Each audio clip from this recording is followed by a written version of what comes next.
All right, should we begin? All right. It's my first panel here in this room. This is beautiful. Um, and it's my pleasure to bring both of you guys here to talk about, well, I mean, immersive filmmaking, but also, frankly, we didn't.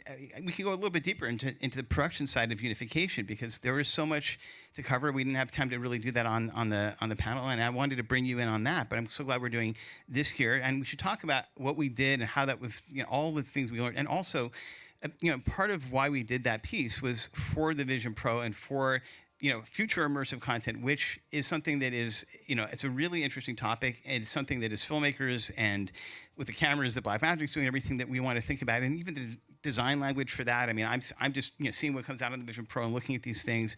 It'd be great to just get our thoughts and pick all of our brains on that. So with that, I want to maybe start with you, Leo, just talking about your background and your experience on the project, and we'll kick it off from there.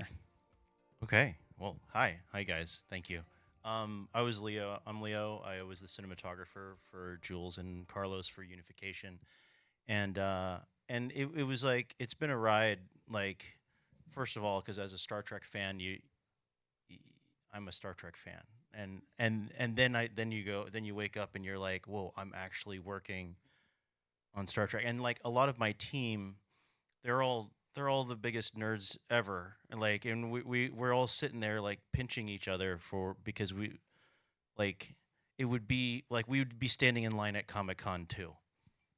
That was the big difference for working with these guys, and was so with that, and these guys are we work on amazing stuff like that you've seen elsewhere. Like my entire team has been they're working right now actually. So but like to have a project like this that had so much passion and so much heritage, we knew that it was important to do it for the other guys in line at Comic-Con with us that weren't there. Matt, guys that have YouTube channels that are fans of the IP, and so for me it was an honor, but also it was scary because this is Star Trek. So they were prepared. They had great references. They had great direction, but we brought the technical muscle to actually shooting it. And yes, we did shoot it. And then they did their magic, but there was a lot of physical production involved. We weren't just typing prompts into a keyboard on location.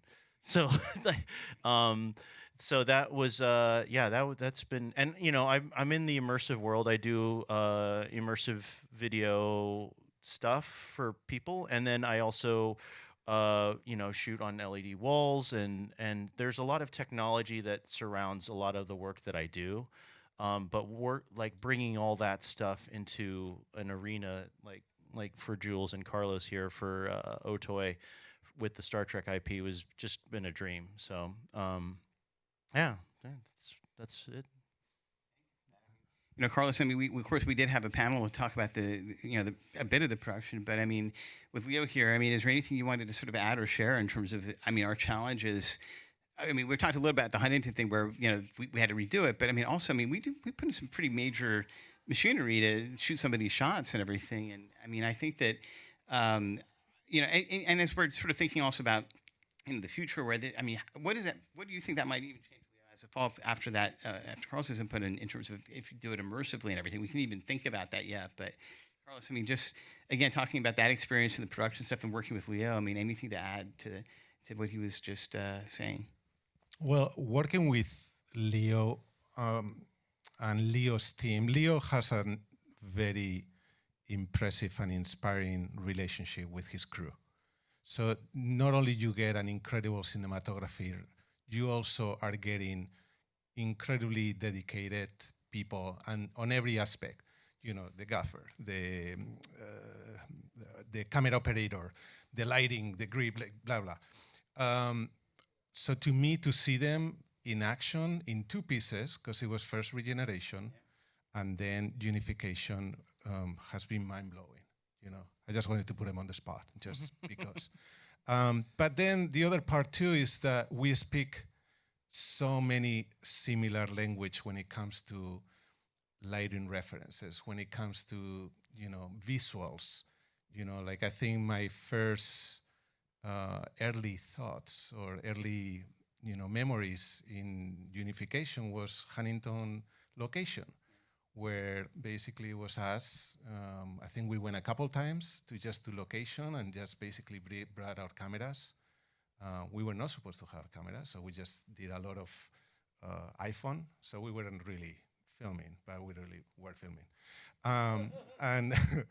And but throughout those days, a lot of it was talking like, how do we want this to look? Like, what do we want the sun to take place? And in there, kind of like, so that's what has been great for me, is talking about how can we take this story and turn it visually for me at least, with both of you.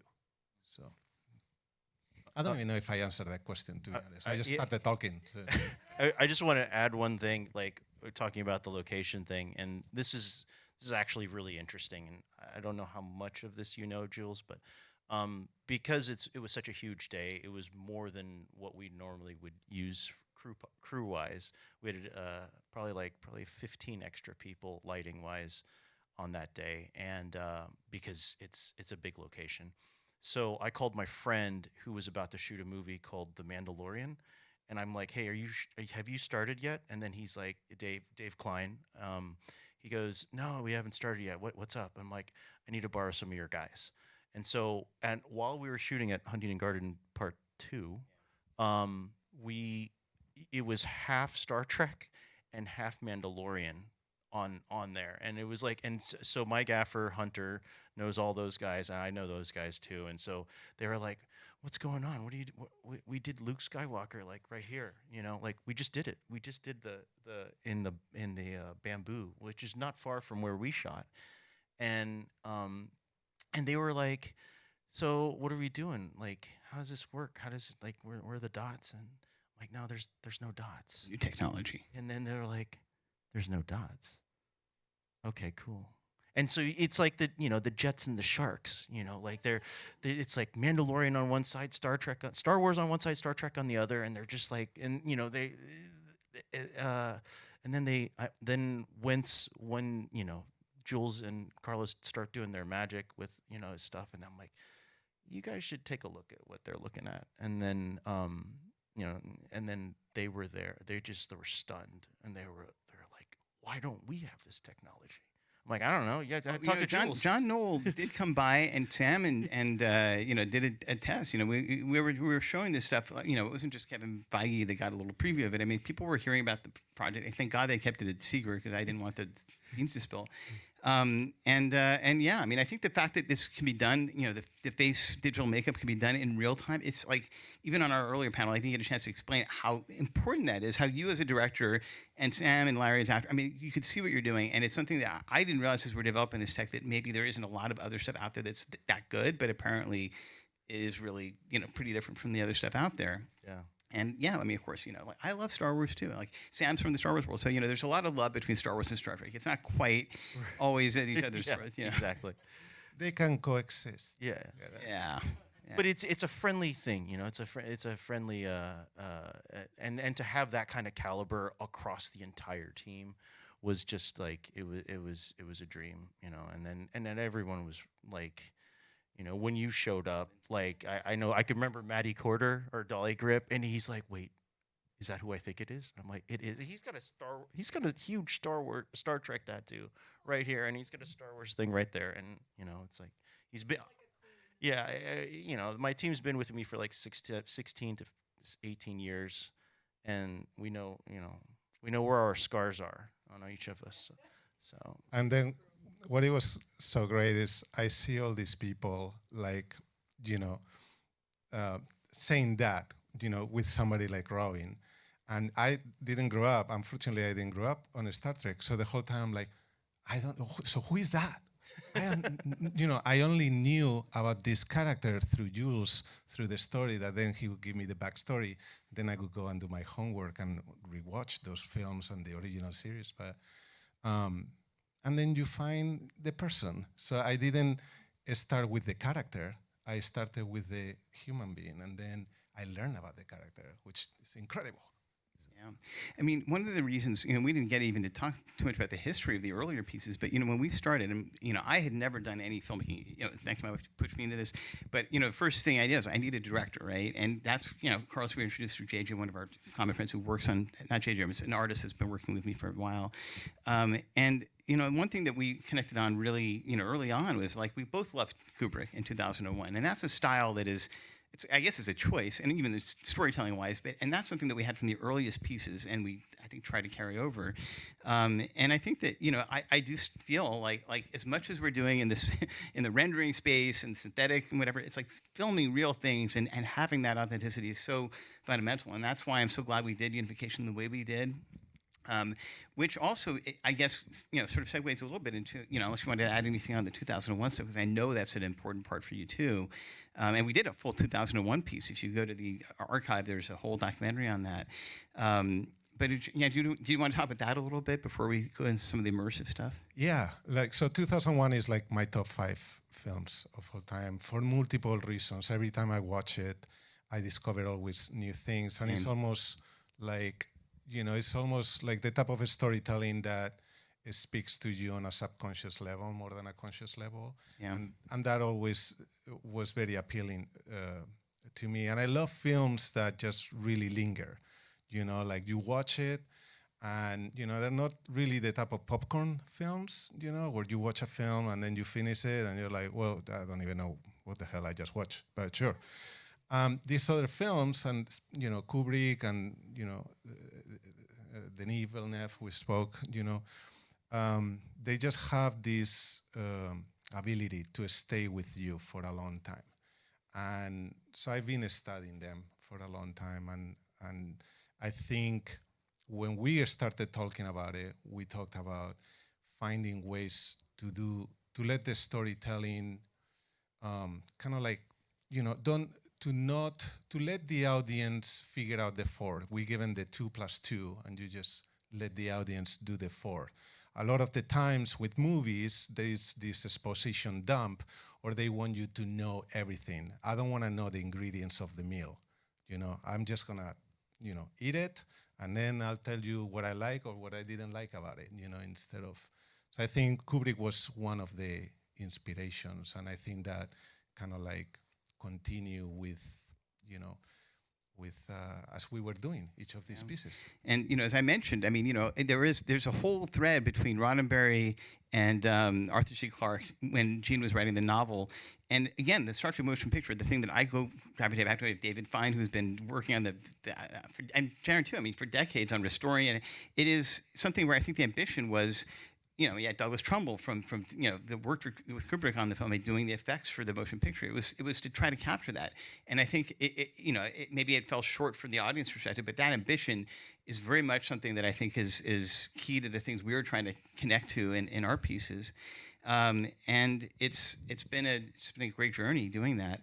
I think it's also treating the audience in another level, instead of like telling them everything. We always talk about the less is more.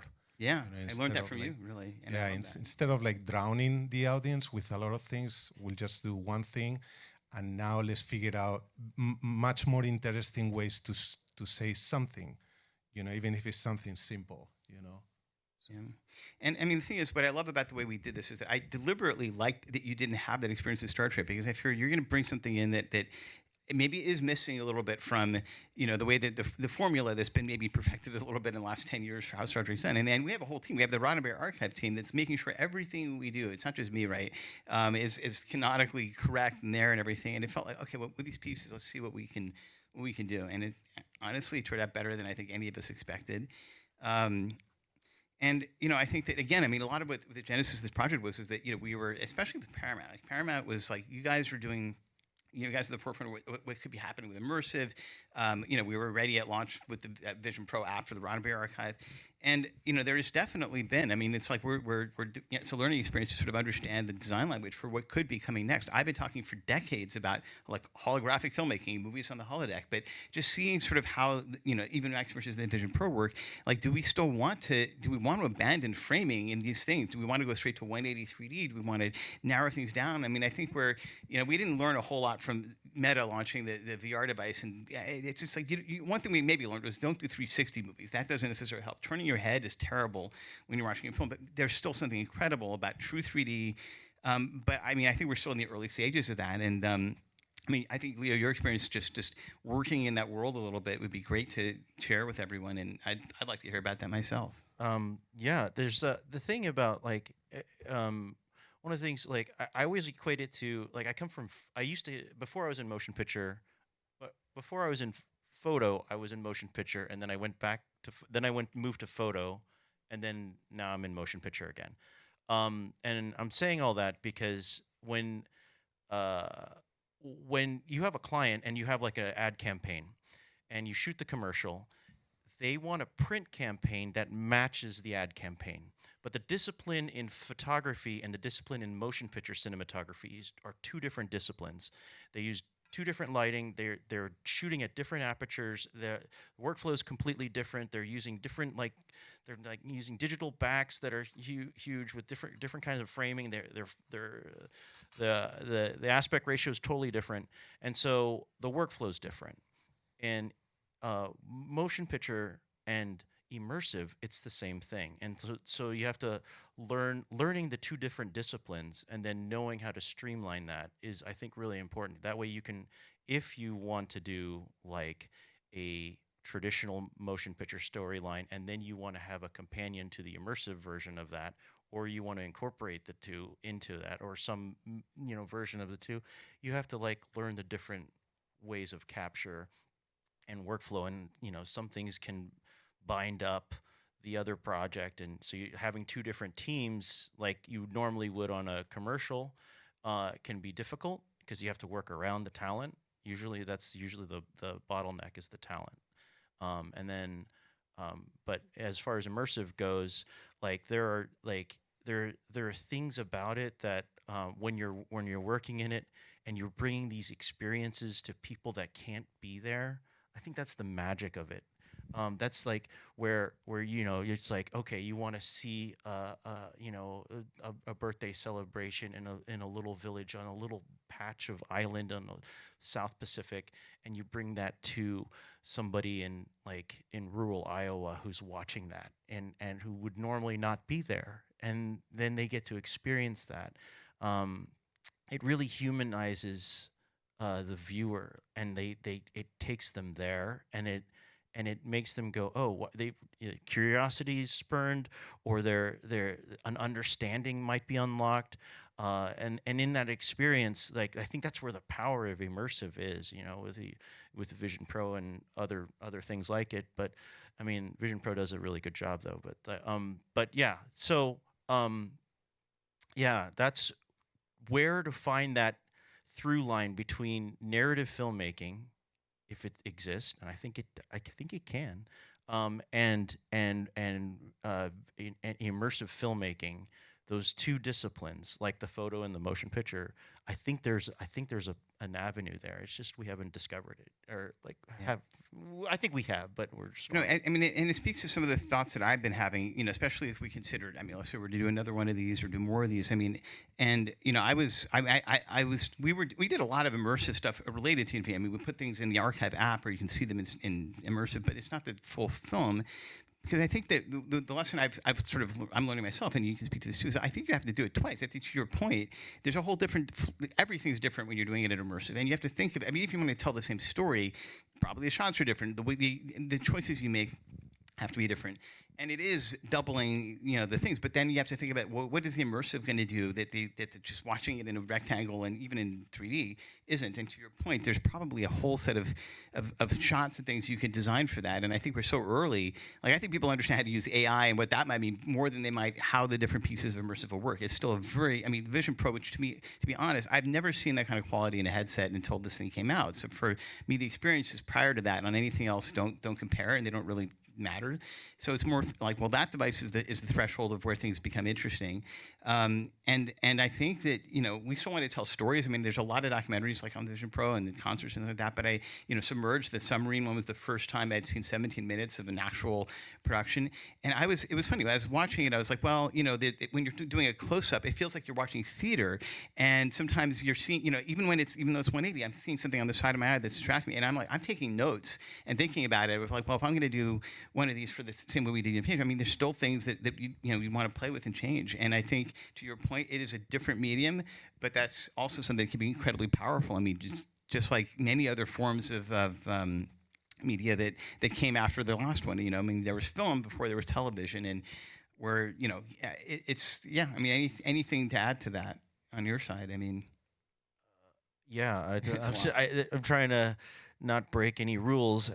So but from a creative perspective, from a creative perspective, yeah, it's once you figure out where the shot, and that's the thing. This is the thing about immersive that I really like. I have a theory about that the best stewards of the immersive experience are usually have a still photography background. And this is why, because usually you look at good photojournalism and you can see an entire story, or you can look at poster art, and you see the entire movie or the entire story in one photograph, and it tells everything. It tells the drama. It tells where the contrast is, and it leaves it has the question for the viewer, like what's going to happen here, or is this really, and so now the viewer is inside the photograph, and we all have a time life photograph that we all know about, that we think about as a one complete story. And that's what immersive is. And if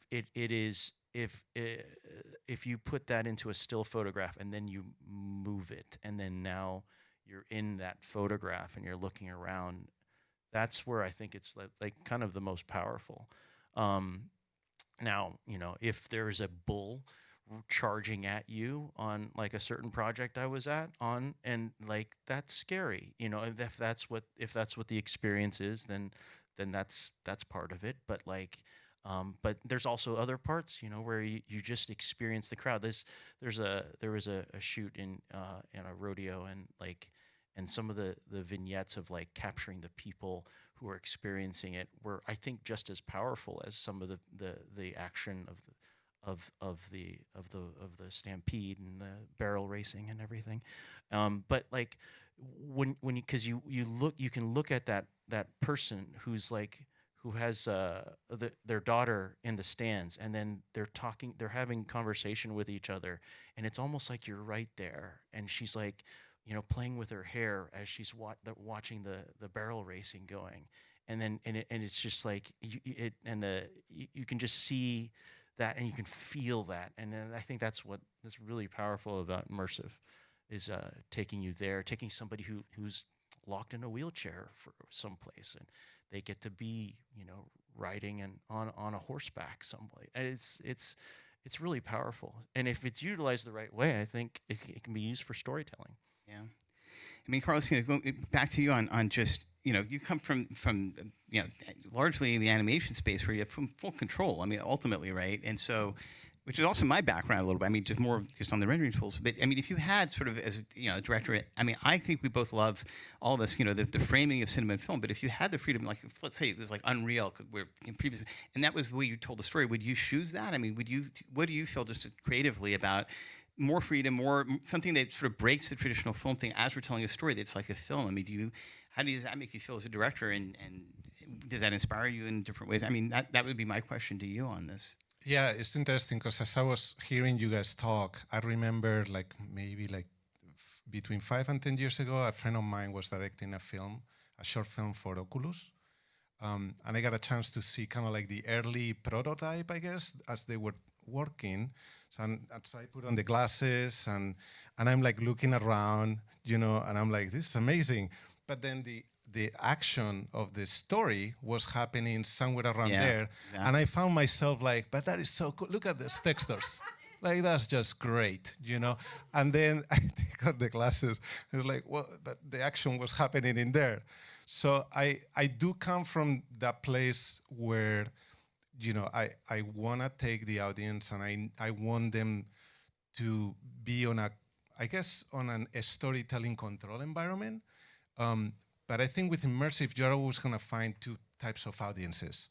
And I think it's just for that audience to know what kind of experience. Do they want to be active? Do they want to be essentially the camera operator? You know, wherever I'm looking at, that's where the action is happening. Or do they just want to be, you know, sit down, relax, and enjoy and take me for a ride? So I feel like there is a particular audience for a particular medium, in my opinion. You know, there's a lot of multiple opinions, you know, but. I mean, you know, Marvel did and Disney's an investor in OTOY, and, you know, we talked to the team, and they did an app for Vision Pro, What If, and it's in the animated style.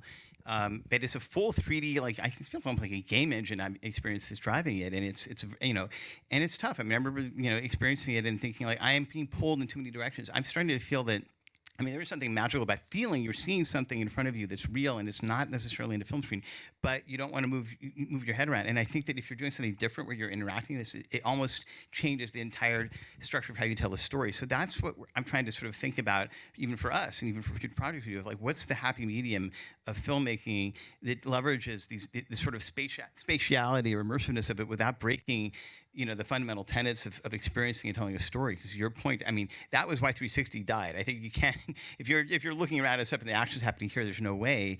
But on the other hand, you know, I mean, it's also, I mean, 3D films have come and gone and come and gone, and now with the Vision Pro, every 3D film, I got all of them. I can watch them again in 3D. And it's been weird for me because I've at first I'm like, I think this is great, but then I'm like, I can just tell that this is like, you know, Real D did the, you know, just layers, you know, and so it makes me sort of question just where again, I think there's incredible potential in even just this, you know, 3D part of this, because when it's done right, and when you see some of these early like IMAX things that were focused on that, it's great. But I feel like we haven't had the medium that's been large enough to explore doing 3D or immersive until, you know, with Vision Pro, and it's still early stages, but. Yeah, I mean, I'm so glad we're having this conversation because it just moves the needle forward in exploring these new opportunities. And, you know, watching things on the Vision Pro is definitely one of the things I do the most with my device, you know, and yeah, it's future is fascinating. And we've talked about the AI side of things where that conversation can lead us, but yeah. I have a friend that actually uses the Vision Pro. He's completely gotten rid of all his monitors. Yeah, you know, I tried that. Like big monitors, and he said on the Vision Pro there is no limits as to how many monitors there isn't. I get to have. You know, and you don't need a large room anymore. You know, so there is just a lot of pluses, not just on the immersive storytelling. You know. Yeah. Well, I think to wrap up, I mean, you know, I was thinking about our conversation yesterday, you know, because we were just talking a bit about today, and remember we were, you know, just because I was talking about I don't know if you saw my talk, but I was showing maybe I did show you all the generations with You're at the Fountain, right? Which is the one shot where we're like, okay, we didn't quite get the coverage we needed, and you know, it was only the Higgs one out of 19 different video generation models. They all just didn't give me what I wanted. And even the Higgs one that did, it took me a bunch of tries. It'd be half a day just to get something that would have taken us probably not that long to film. But I think that, you know, the idea is that whatever the technology is, the storytelling trumps everything.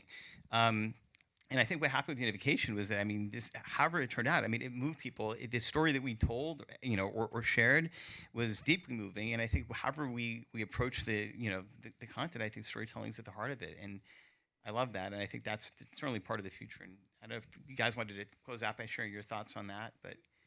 Yeah. Well, one of the things I was going to mention is, you know, there's so much talk about AI. So much talk about AI, and it's moving exponentially by the minute in every area. I mean, every other day now I open Instagram and there's some new evolving AI thing that now you can brush your teeth with AI controls that, you know, it's all over, you know, and it just feels like Midjourney just came out like less than a year ago. It hasn't, but it really feels like that new. I think one thing that I've been noticing more and more is, like, I think as storytellers, AI keeps keeps on bringing stuff from the box. Like I was talking about it with a friend. It's just like, AI is just recycling a lot of things that are already on this box. And I feel like our job is to step outside that box and really see what are the areas where the AI is not pulling from. Is our job, and I think also for artists and for filmmakers and for to kind of like look outside and really think, be more inventive that way. And I think that's part of like where the storytelling and telling a good story with characters, I think that's kind of like our job. I mean, when I look at 99% of these AI videos that are, these trailers, AI, it's very lifeless. Now you just see this person that is like doing this, like, and it's just like there's even the really good stuff. I can see the. You can feel it. It's different than CG, but that looks CG in this movie, right? And that's because you can do amazing CG, obviously, right. And I think we've done some of that. But there is an AI look, and there's also even if there isn't a look, it's like, well, everybody has this now. It's like with the conversation we had with Beeple, where it's like, well, everyone has a phone that can shoot 4K 120, which is something nobody even had 10 years ago. Doesn't mean everybody's a filmmaker, and I think that just means it just levels up. You got to tell great stories and have something meaningful, and then it's the that's the meat of it. Yeah, and to build on both of those things, the watching you guys in the field, I've been a DP for a while now, but like, this is amazing what you guys are capable of. But then as a nuts and bolts, I can light this, like just like TOS. Whatever, I can light this like, generations. I can, do all these samples, but like to watch all the nuances and the little micro corrections, what we're doing on set and with the actors and micro corrections with, the content and with the blocking, and that's altogether human. And that is the fingerprint of humanity that we put on Unification amid all the technology. The DNA of the project is human, and so when you and it's just augmented by things here, like a nice hammer, a really nice hammer, but at the heart of it, it's the filmmaker, it's the story, it's the it's the heritage of in this case Star Trek, and that was when you have that double helix that's running through it, and from that you can have the permutations, but in the middle you have the story, and Carlos is put the teardrop in it, and the structure was Jules, and then it's just like to watch that all play out as a cinematographer, as a fan, as the guy that stands in line with you at Comic-Con, like that was magic to me, and like I was like, we can make more of those. That'd be fun, like that would be pretty cool, and as long as that through line of like the storytellers in there, and that we're not relying too much on. Yeah, I don't think any of us want to even touch anything different than that. I think our collective experience has been back to going back to this and focusing on that, and I think that's also what audiences long in the future will respond to. So with that, I will say my last line is: the human adventure is just beating the end line from Star Trek: The Motion Picture. Thank you guys for joining me on this panel. This is great. Yeah, it's an honor. Thank you, everyone. All right.